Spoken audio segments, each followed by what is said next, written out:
আওয়ামী লীগকে নিষিদ্ধ করা হয়নি, দলটির কার্যক্রম সাময়িক স্থগিত করা হয়েছে।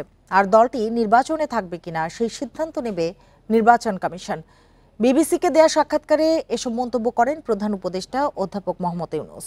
শনিবার প্রধান উপদেষ্টা সাক্ষাৎকার প্রকাশ করেছে বিবিসি বাংলা। সাক্ষাৎকার নিয়েছেন সাংবাদিক রাজিনী বৈদ্যনাথন। এ সময় শেখ হাসিনাকে ভারত থেকে ফিরিয়ে আনার বিষয়ে জানতে চাইলে অধ্যাপক ইউনূস বলেন, বিচার চলছে, আন্তর্জাতিক পদ্ধতি ব্যবহার করেই তাকে দেশে আনা হবে।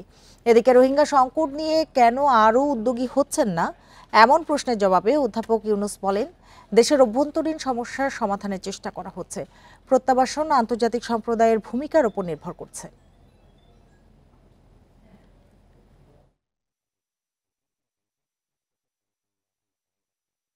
We have explained it many times. I'll explain it again.